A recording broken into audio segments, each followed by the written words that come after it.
Welcome back, everyone, and we're now ready to hear our speaker, James ODea, and he's, as I mentioned, he's involved in many different projects. Formerly, he was a fellow of the Institute of Noetic Sciences, and recently its president.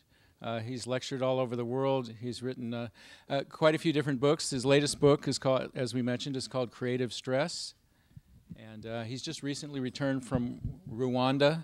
And one of the things that's occupying him most recently is called the Social Healing Project. And we're really grateful to have him come talk to us this morning. Here's someone with a big perspective and a big commitment. So let's give him a big welcome.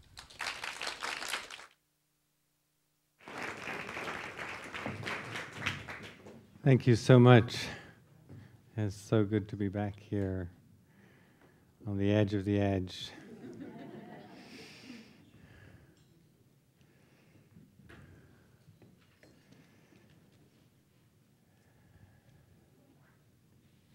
It's been an intense 6 weeks for me. I was in Israel, Palestine,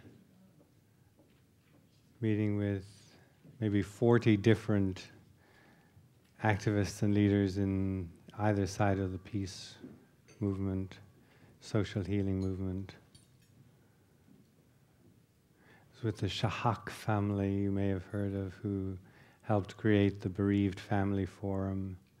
Their 16-year-old daughter was blown up in a terrorist bomb. And out of that tragedy, they reached out to others and said, if you're in as much pain as we are, let's change the story. Many people like that. And then in Rwanda, 16 years after the genocide, I was director of Amnesty International in Washington during that genocide, screaming at the world to pay attention, asking the Western powers not to abandon this nation as they did. They all left before the genocide. And to see 16 years later the profound level of societal healing. Rwanda has much to teach us. Indeed, it was an extraordinary process. I came back from that and I was asked to be part of a dialogue that the scientist David Bohm created 19 years ago with Native Americans, looking at the different modalities of knowing around indigenous and scientific perspectives, but realizing, as Bohm did, that the cosmology and language system of Native Americans was very similar to his view of quantum reality. And out of those dialogues, of course, the book Blackfoot Physics was created. I urge you to read that if you're interested in that. And this particular gathering was on time travel, so that's why I'm preambling this, just so you know I've been time traveling with Native Americans and scientists. Very profound dialogue about the nature of time, both the psychological, cultural dimensions of it and the physics of it. As you know, Einstein said time is an illusion, but a very persistent one. And then just a few days ago, I came from Minnesota, where I was keynoting the Qigong conference. And if you're sitting with 200 Qigong practitioners, I can tell you the vibe is just like...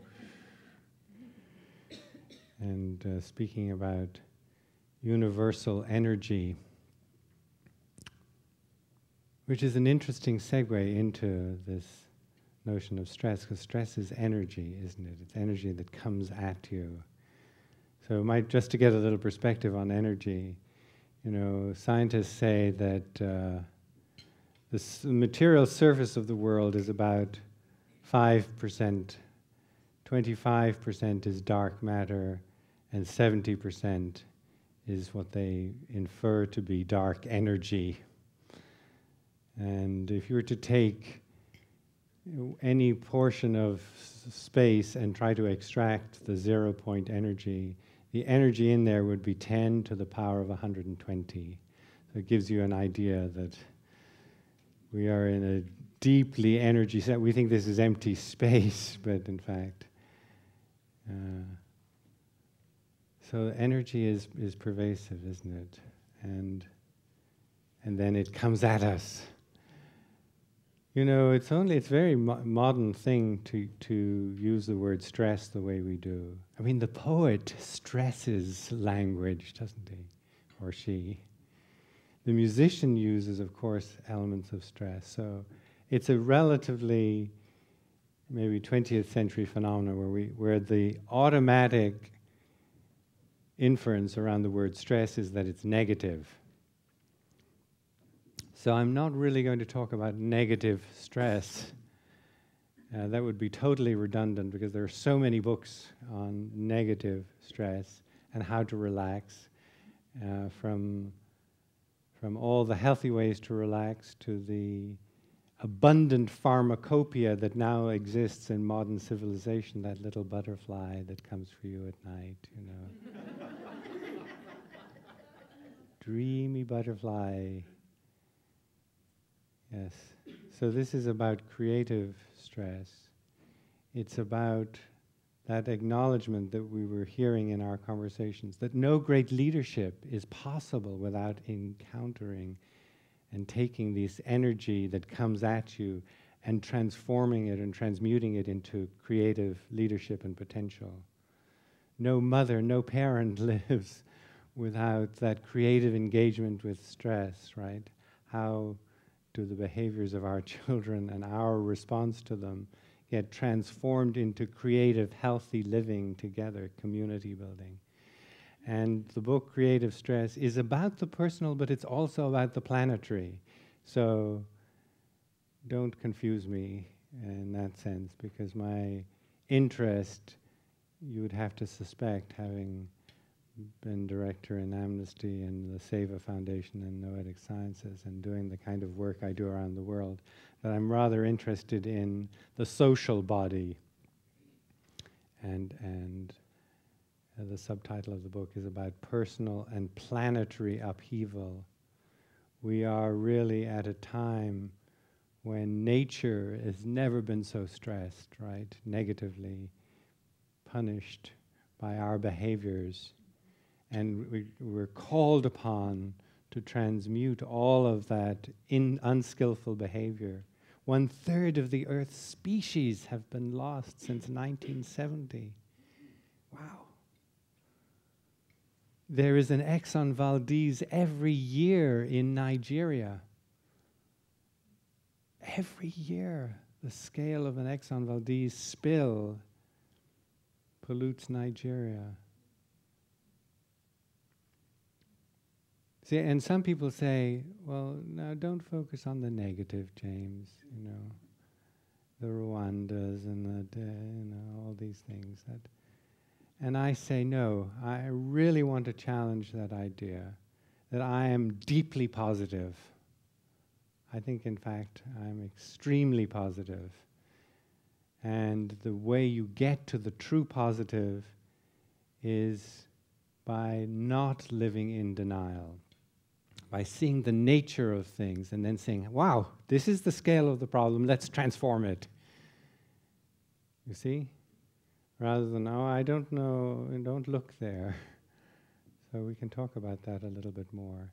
But people say to me, well, you know, I've done many media interviews around this. Well, how did you get into this topic? I said, well, here's the story, here's the fractal. I was conceived on November the 10th, 1950. And my sister died on November the 11th. And my mother, when she was mourning the loss of her first daughter, discovers that she's pregnant, that she's carrying me. That close to life and death. And so I experience her pain, her suffering, her woundedness. as I'm growing into life, I'm almost reaching towards her heart to say, Mama, I would like to make it better for you. And then I'm born, of course, and she says, the courageous and wonderful and healthy woman that she was, that's the end of the mourning period. We now have to focus on celebrating this life. And so when I have, in my own work, been in Beirut during the massacres of the Palestinians in Sabra Shatila during the war, during the civil war in Turkey where I was knifed, where my house was machine gunned, in Guatemala digging up bodies, you know, that is not the end of the story for me. So that's when people say, you know, about this negative positive thing, I say, I have been into the very darkest shadows of the universe, of this part of the universe anyway. And I can tell you that what is emerging is a new human being, is a new humanity. That's pretty positive, because we need it. We need to change the story. We need to transform the story.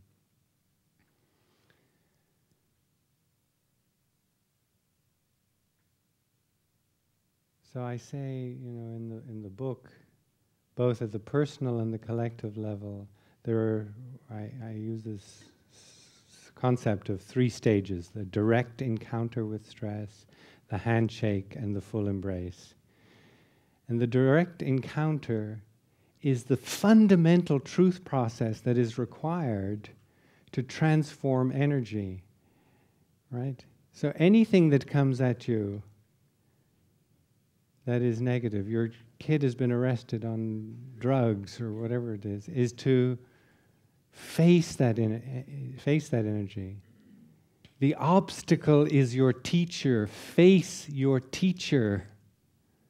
The universe in all its glory has come towards you with this particular set of circumstances and says, deal with it, and through dealing with it, you will grow, you will expand. Your heart will be broken, and it will become more spacious and compassionate. Wow. See, so the true, what I call the true story, is in fact, yes, through the brokenness you will become wondrously powerful in terms of your healing abilities. But that direct encounter, do you know the science is so wonderful these days? It's so accurate. The body is an antenna of universal wisdom. It's also an antenna of truth. It knows when it's in the presence of truth. Your body, if we were to wire you up, if we were to look at your, you know, what's happening in your blood system, in your nervous system, and many, many indicators will tell us, way beyond the basic science of, you know, the lie detector. It's gotten, you know, which part of your brain are you using at this particular moment? Aha, that's not the part of the brain, if you were answering truthfully, that you would be using. It's, you know, it's that deep. So the direct encounter says, yes, I'm going to encounter this with truth. I'm going to hear the truth in this and try to understand it. Which gets into our basic model of how do we respond and how do we learn. And we're not particularly well taught, are we? We're not taught in schools how to learn, so much as that you learn what the content of this subject is. So you're taught premature certainty. I got the answer. Premature certainty. How confused you are. Congratulations. Can you imagine the teacher saying that? I'm so pleased that you're well done, you're confused. Because that sense of confusion is the wrestling with truth, isn't it? It says, I don't know. And in the not knowing, something emerges. I love the fact that Mother Teresa, when she died and they were reading her diaries, she